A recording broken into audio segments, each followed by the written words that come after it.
What's up? Hello, I'm Alex. This is my first video that I'm publishing publicly. I've made many other videos. I've been doing stuff like this for a very long time. I film everything and I edit it down into memories for myself. But I don't really publicly show them because I don't know, I guess it just hasn't been in my comfort zone, but I think now is the time. So I thought, you know what, I'll make a video. I'll make a video sort of explaining the how-tos in toy photography.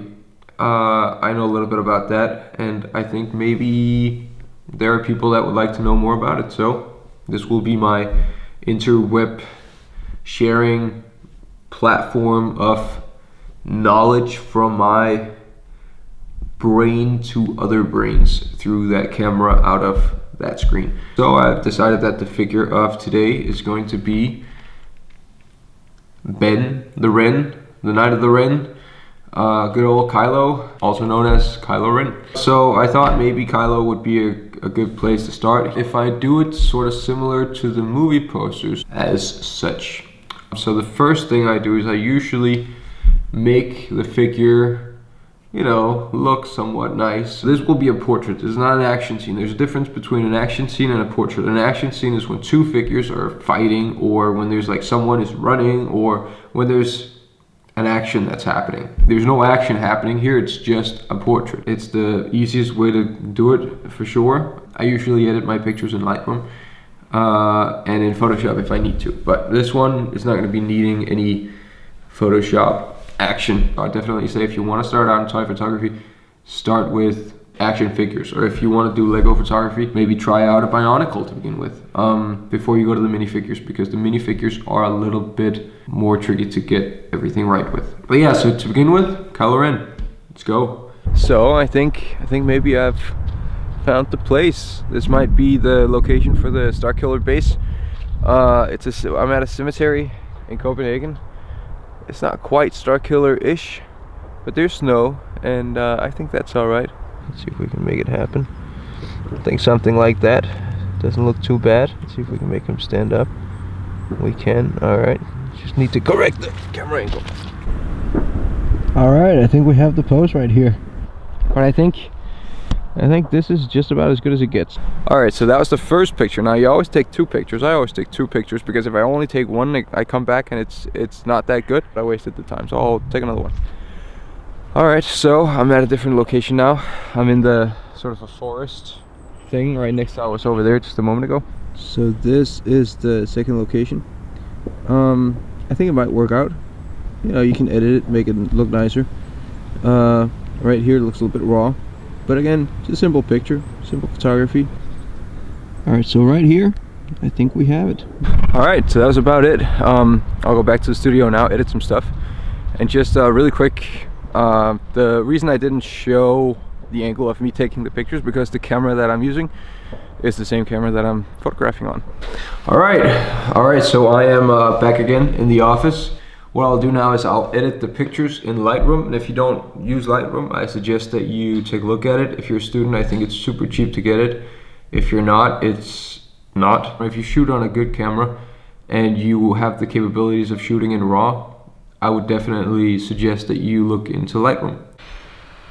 And so we have 9 pictures right here. So we want to take, let's say we'll do one sort of up close portrait, and then we'll do one scene. I reckon this would be the scene, so we'll take that one. We'll just, so we can find it, and then we'll take one up close. I think this one might work. Do you think this one might work? Or is it because I edited it before? Nope, didn't edit it. Alright, I think this one might work as well. Alright, so we'll put that one like that. Alright, so here we go. These are the two pictures that we'll edit. We'll make this one look a little prettier. So on Instagram, normally people don't seem to like stuff that's in a letterbox format. Sort of like, but I like the cinematic look of it, and I don't care if people like my stuff. So I will go ahead and make it like that. That's pretty much in the middle, isn't it? I mean, you know, I think it looks pretty good. All right, so we got the crop down on that one. Let's do the crop on this one. Something along the lines of this. See how it looks? It looks pretty good, pretty good. Let's see if we can make it a little bit more cinematic. Pretty good. All right, so we got it. Whoops, we've got it down like this. So, and in case you're not familiar with Lightroom, Lightroom is essentially the only editing program you might need, unless you need to make what I like to call cosmetic sort of changes to stuff. All right, so with the crop in place, I think we'll put a little bit more exposure to it. Put the saturation down a bit to make it look a little more faded. I like that kind of look to it. We want to take the green, make the green a little unnecessary. See how the difference just, I don't know.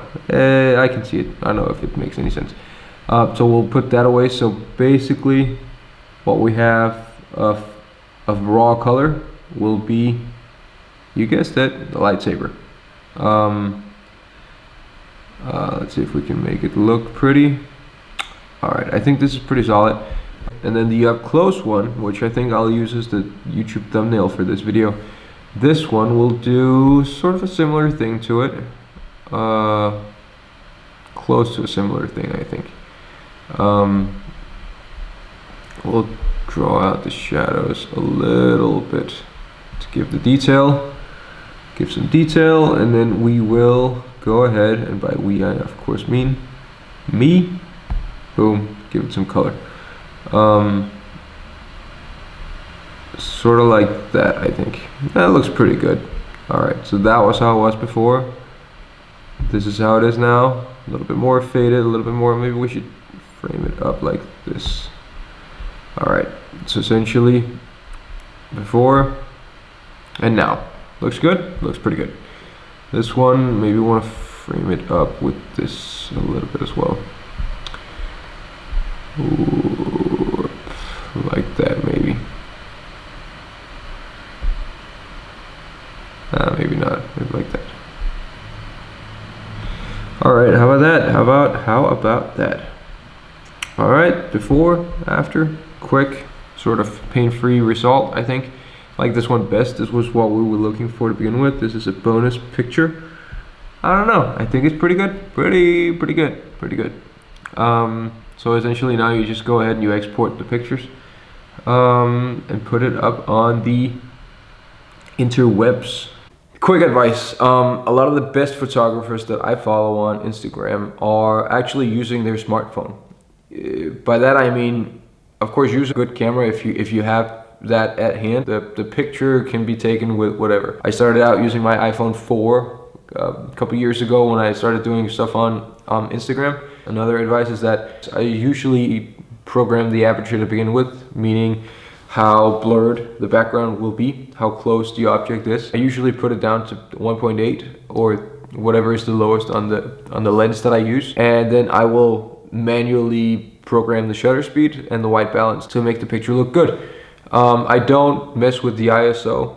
I have no reason for it, but the rest of the stuff I definitely do. A lot of people ask, what do you use as a tripod for it? Because you gotta be close to the ground when you take your pictures, and the fact of the matter is that I don't use anything. I just have the camera, put it on the ground, and maybe I support it with my hand or a finger or my shoe or my glove or whatever like that, but I don't use any small tripods, because when you have a minifigure that's like this much over the ground, you don't want to capture it from a bird perspective because it doesn't look good. You want to capture it from below, as close to below as you can get. But I take all my pictures outside. Getting underneath the minifigure is not easy. It's easier on action figures. I think that's about it. I can't believe if I'm one of those people, but all right, I'll be one of those people. Remember to subscribe. That's ridiculous. I can't believe I'm saying that. You know what? You don't have to subscribe. Google me. Google my name. Go search on YouTube. Search for my name. Videos will pop up eventually. You don't have to subscribe. Here's what I will do. Here's an incentive to come back. I'm not going to be posting toy photography videos every single day, but I will definitely make 2 more videos on toy photography. Sort of a next level one to see how can you make it a little bit better. how can you make it more of an action scene rather than a portrait. And then I'll make another video after that, which is essentially going to be like professional tips on how to make it look great. There'll be a little bit of Photoshop tutorial, stuff like that as well. So yeah, thank you for watching. Remember to regularly search for my name, and if you don't feel like searching for my name to get the new videos, there's a button on this page somewhere, assuming that you're on YouTube. And if you're not on YouTube, Google my name next time. Thank you very much.